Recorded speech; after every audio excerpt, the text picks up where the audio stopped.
히브리서 11장 6절 제가 봉독하겠습니다. 믿음이 없이는 하나님을 기쁘시게 하지 못하나니 하나님께 나아가는 자는 반드시 그가 계신 것과 또한 그가 자기를 찾는 자들에게 상 주시는 이심을 믿어야 할지니라. 아멘. 요즘 가정마다 강아지 또 고양이를 키우는 분들 꽤 많이 계시는 것 같습니다. 예전에는 우리 강아지 고양이 이런 거 애완동물 이렇게 말하지 않았습니까? 애완동물이라고 말했지만 요즘에는 애완동물이라는 말 사용하지 않고 뭐라 그럽니까? 다들 너무 잘 아셔서 반려동물이라고 그렇게 말을 하죠. 아무리 동물이라고 해도 아무리 말 못하는 동물이라고 해도 내 소유물이나 아니면 나의 유희의 대상이 아니라 정서적으로 소통하고 또 공감하며 또 인생을 함께 살아가는 반려자, 동반자라는 뜻일 겁니다. 국내 반려동물을 양육하는 가구 수가 우리나라 전체 가구의 28% 정도 된다고 합니다. 그러면 적게 잡으면 4가정 가운데 한 가정은, 아니면 많이 잡으면 3가정 가운데 한 가정은 반려동물 키우고 있다는 것이겠죠. 서울 경기에는 주일 예배 시간에 반려동물을 데리고 와서 함께 예배하는 교회들이 있습니다. 안고 바닥에 내려놓고 개판입니다 그냥. 지네들끼리 싸우고 그냥 뭐.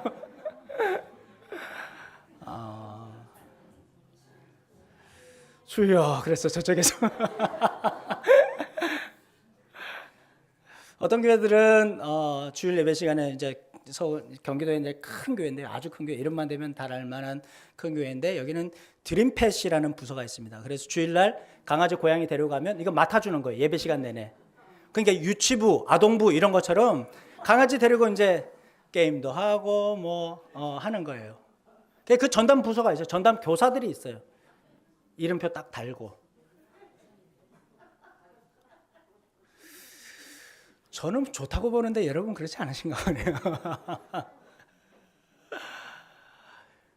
외곽 지역에 있는 교회들은 강아지 데리고 오는 거예요. 그리고 이제 들판 이제 마당에다 풀어놓고 그리고 이제 예배드리고 이렇게 한다고 합니다. 전에 제가 몇 번 말씀드린 적이 있죠. 목사님들께 강아지 장례를 집례해달라 이런 요청 굉장히 많습니다. 굉장히 많습니다. 이제는 정말 많습니다. 제가 직접 경험한 것은 아니지만 제가 잘 아는 목사님, 강아지 이름으로 권사님이 자꾸 감사헌금을 하신다고. 몽실 이름으로 자꾸만 감사헌금을 하시는 거예요.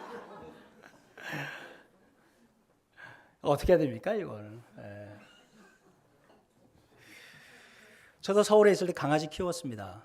혼자 지내는 것이 굉장히 적적하고 또 외로워서 시주, 이름이 몽실인데요.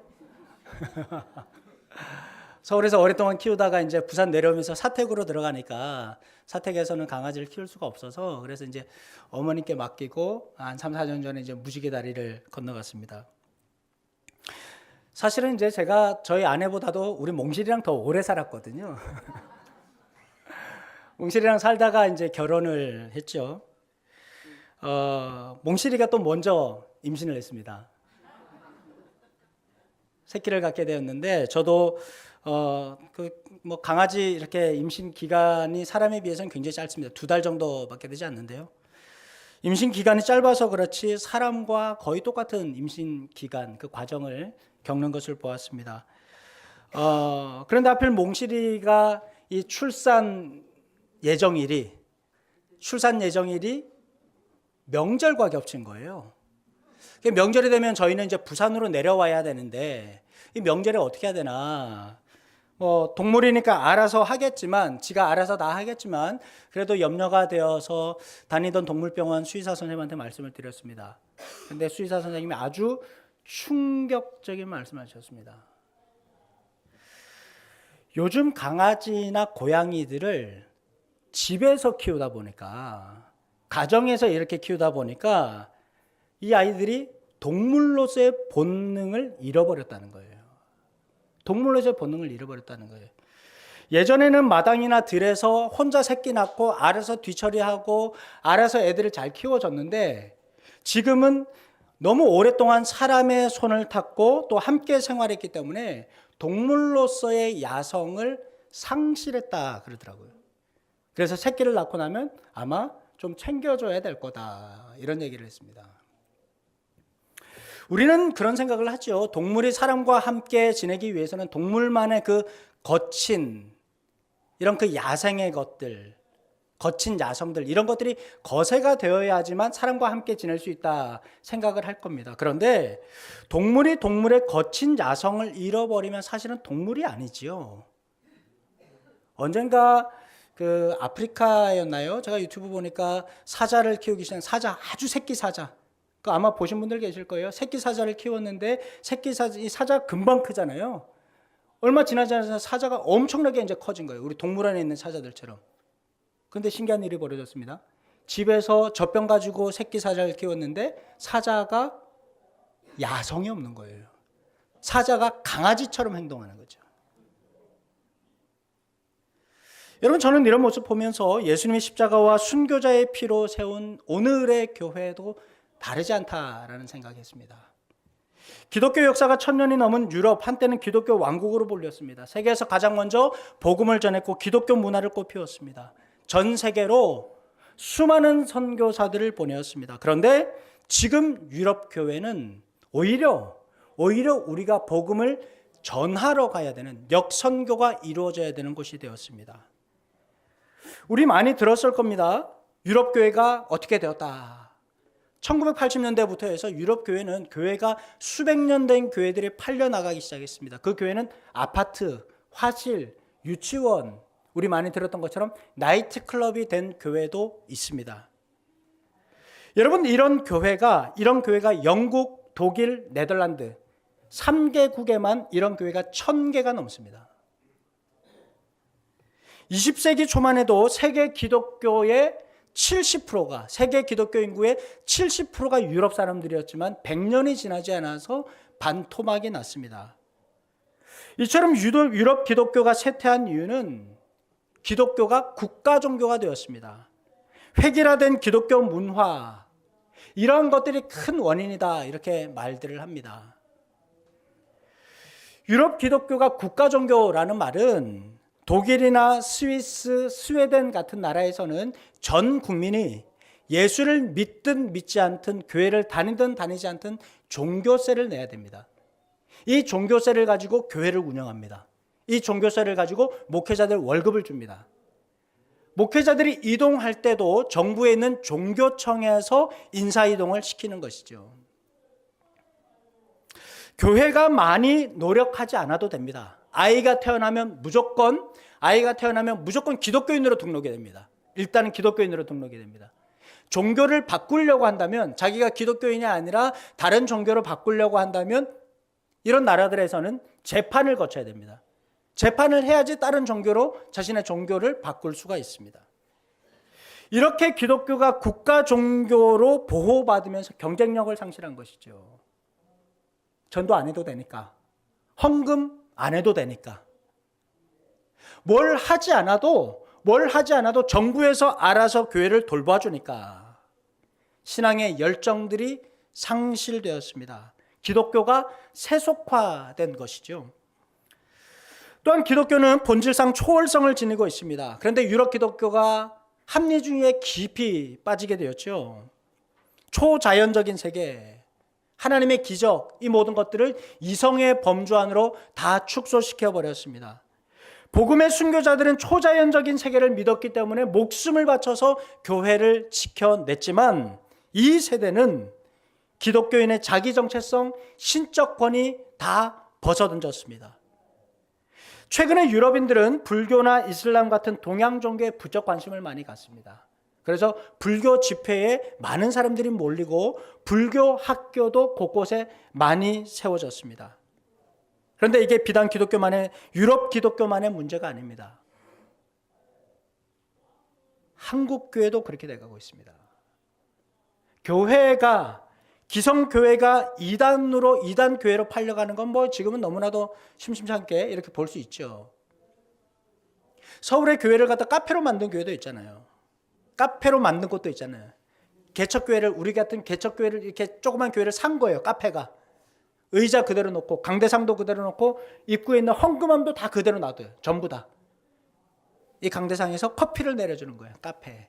의자 그대로, 장의자 다 그대로 두고, 다 그대로 두고. 이런 카페들은 또 다른 작은 교회를 분점으로, 카페 분점으로 만듭니다. 교회가 우리나라도 드디어 우리나라 그 경기도 서울이죠. 서울에 있는 교회가 나이트클럽이 됐잖아요, 지금.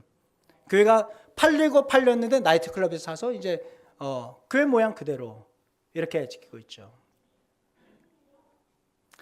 한국 기독교는 1884년 기독교가 처음 전파된 이후에 총칼 앞에서 신사참배하지 않았습니다.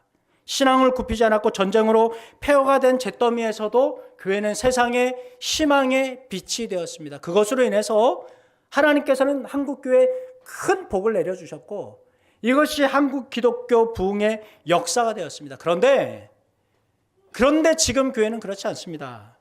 예배, 기도, 전도, 일상생활 모든 면에서 교인들이 그냥저냥 살아가고 있습니다. 예전에 수련회 간다고 하면 우리 우스갯소리로 그런 얘기 했었죠. 나무 뿌리 뽑으러 간다 이런 얘기 하지 않았습니까? 응답받지 못하면 산에서 내려오지 않았습니다. 하나님 만나지 못하면 저녁 집회가 끝나고 나서도 새벽녘까지 혼자 예배당에 무릎 꿇고 앉아서 주님 주님 부르짖었습니다. 한 사람이라도 전도하기 위해서 창피한 줄도 모르고 남의 집 대문 앞에 서서 발을 동동 굴렀던 때가 있었는데 지금 우리는 뭘 그렇게 애걸복걸 믿어야 되나? 그냥 나이스하게 교회 다니고 싶어 합니다. 타인에게 관심 갖는 것 싫습니다. 비위를 맞추고 애써 나를 낮추는 것 싫어합니다. 지가 먼저 인사해야지 내가 왜 먼저 인사해. 기도할 때마다 방언했었는데 목이 쉬도록 기도하면서 눈물을 흘렸던 게 언제인지 기억나지도 않습니다. 방언이 멈췄는데 방언을 안 한 지가 꽤 오래됐는데 영적인 긴장감이 없습니다. 눈물이 말랐는데 예수쟁이 눈에서 눈물이 말랐는데 간절함이 없습니다. 눈물 없이 예수 믿을 수 있습니까? 여러분은 눈물 없이 예수 믿을 수 있습니까? 여러분은 눈물 없이 예수 믿을 수 있습니까? 그 시절의 믿음은 생존 문제와 직결되어 있었습니다. 지금은 그러지 않아도 먹고 사는데 아무 지장이 없습니다. 내가 눈물 흘리지 않아도, 내가 하나님께 복을 빌지 않아도, 내가 주님 매달리지 않아도 아무런 문제 없습니다. 복으로 주신 물질이 성도의 거룩한 삶까지 다 삼켜버렸습니다. 교회 다니는 사람들이 이 시대에 어울리는 문화인이 되었을지 몰라도 믿음의 야성, 성령의 은혜, 하나님의 사랑을 실천하는 그리스도인으로서의 정체성은 잃어버린 시대가 되었습니다. 여러분 이런 말씀 들으면 어떻습니까? 나 참 편하게 예수 믿는다. 여러분 이런 자조라도 하면 다행입니다. 우리가 요셉 설교 얼마나 많이 들었습니까? 성경도 읽고 배우고 가르쳤습니다. 그런데 그렇게 듣고 읽고 가르쳐도 현실에서 우리의 관심은 딱 하나밖에 없습니다. 요셉이 총리가 된 것. 더 많은 부, 더 높은 지위, 더 화려한 유명세를 얻기 위해서 복음을 아전인수격으로 해석해서 자기 강화에만 몰두하지 않습니까?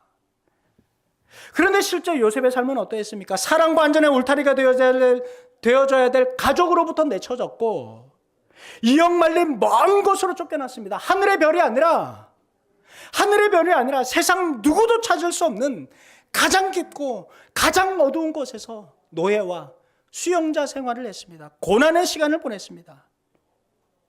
근데 여러분, 요셉의 삶에 있어서 클라이막스는, 가장 돋보인 부분은 노예나 식민 백성의 생사 여탈권을 진 이집트의 최고 권력자가 되었던 바로 그 순간이 아니라 최고 권력자가 되었음에도 불구하고 힘을 빼고 권위를 내려놓고 칼을 거두고 자신을 짓밟고 유린하며 인신매매했던 형들 용서한 순간이었습니다. 부와 명예, 권력의 정점에서 모든 것을 가졌지만 우리처럼 이제는 먹고 살만해졌지만 그와 비교할 수 없이 큰 하나님의 사랑, 그 지하 감옥에서 주님 붙들었던 그 믿음, 그 사랑 포기하지 않았던 것이지요. 다윗도 요셉처럼 아버지와 이복 형제들로부터 외면당했습니다. 오랫동안 처절하고 고독한 시간 보냈습니다. 아버지가 맡긴 양을 치면서 험한 산과 위험한 들판 마다하지 않았습니다. 곰과 사자를 만날 때면 목숨을 걸고 맹수와 싸웠습니다. 다윗은 아버지가 어디 내놓기 부끄러워했던 아들입니다. 사무엘 선지자가 왔을 때 7 아들을 불렀지만 다윗은 부르지 않았습니다. 부끄러웠기 때문입니다. 형제들로부터, 배다른 형들로부터 인정받지 못한 동생이었기에 온갖 굳은 일을 다 도맡아서 했습니다. 그런데 성경은 다윗의 이러한 시간을 이스라엘의 왕으로 세워지는 그런 훈련 과정으로 묘사하고 있습니다.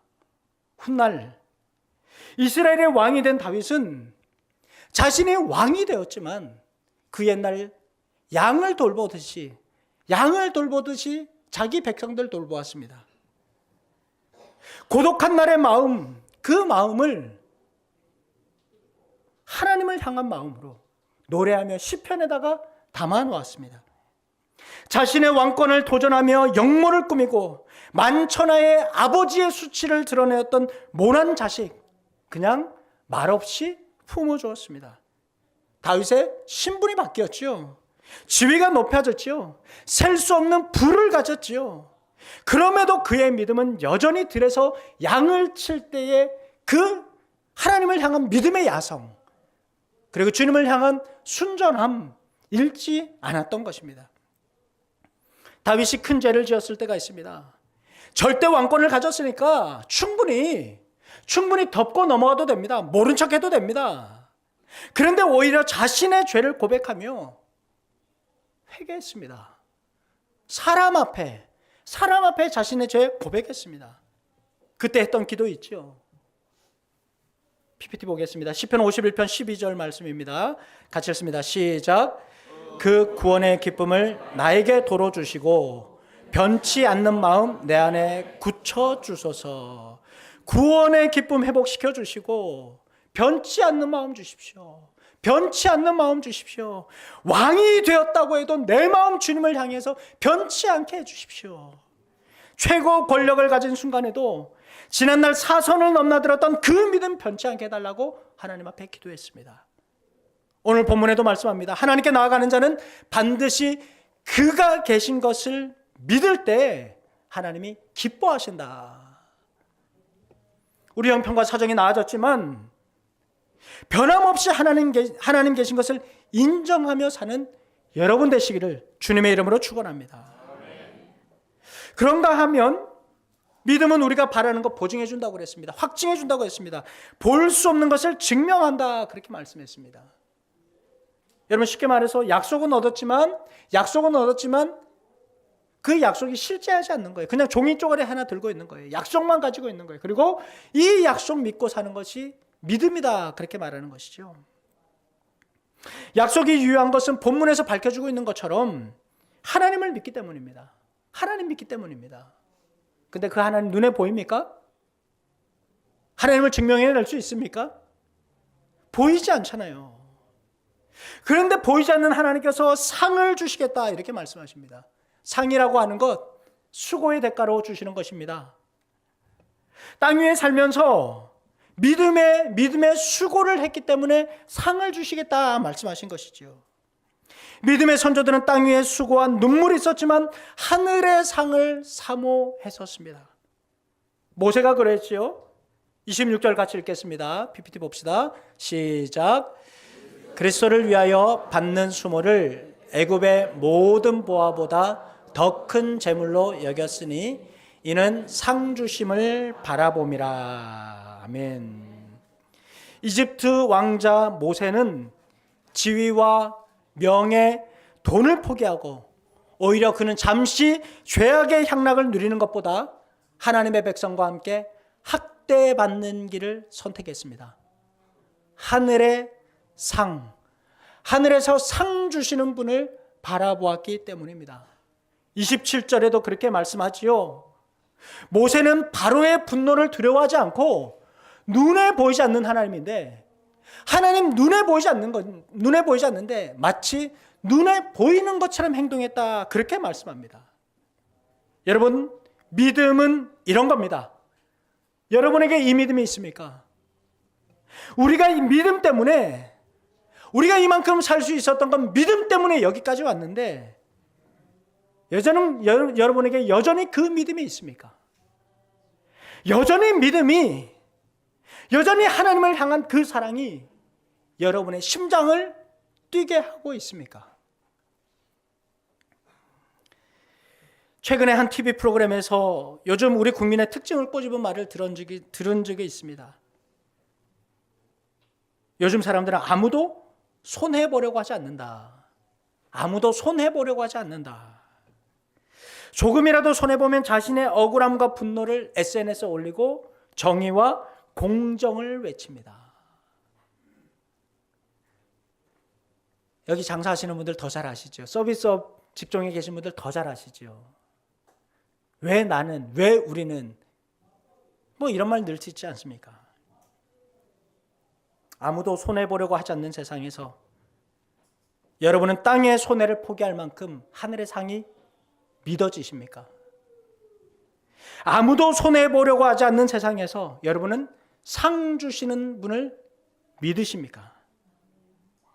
이런 면에서 보면 모세는 이집트 왕자로서 지위와 권력, 부를 포기했으니까 엄청난 손해를 보았던 사람일 겁니다. 히브리서 11장에 기록된 믿음의 사람들, 땅에서 손해보더라도 하늘에서 상 주시는 분 바라보았습니다. 그 중에 어떤 이들은 고문을 당하면서 더 좋은 부활의 삶을 얻고자 해서 구태여 감옥에서 노연하기를 거부했습니다. 어떤 사람들은 조롱을 받기도 하고 채찍으로 맞기도 하고 심지어 결박을 당하기도 했습니다. 감옥에 갇히기까지 하면서 시련을 겪었습니다. 그들은 돌로 맞기도 했습니다. 톱으로 온몸이 잘려나간 사람들도 있습니다. 전승에 의하면 이사야 선지자 이렇게 죽었다고 그러잖아요. 또 그들은 돌에 맞기도 하고 궁핍을 당하며 고난을 겪으며 학대를 받으면서 유리하면서 살아섰습니다. 그들은 눈으로 볼 수 없지만 믿음의 눈으로는 볼 수 있는 상 주시는 분을 바라보며 기꺼이 손해를 감수하였습니다. 성경은 이 사람들을 세상이 감당치 못한다, 그렇게 기록하고 있습니다. 오늘 우리 예배 중에 두 분의 세례 예식이 있습니다.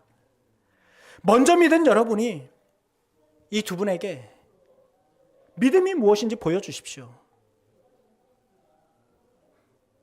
아멘 하셔야 되는데 아무도 아멘을 안 하네요. 자신이 없습니까? 믿음의 본을 보여주십시오. 자신이 없습니까? 믿음 생활은 어떻게 하는 건지 몸소 가르쳐 주십시오. 그래도 자신이 없습니다. 손해진 것 포기하고 내려놓을 수 있는 것, 하늘의 상이 있기 때문인 것을 믿음의 선배인 여러분의 삶으로 보여주십시오. 합리적인 이성과 손익의 수리를 따질 것 같으면 여러분, 우리 스마트폰 하나만 있으면 되는 세상입니다. 스마트폰 하나가 하나님 역할을 해냅니다. 그러나 믿음이라고 하는 건 그것보다 더 높은 가치, 다른 세상의 것이기 때문에 우리가 세례를 받는 것이죠. 여러분이 세례받았던 날 기억하십니까?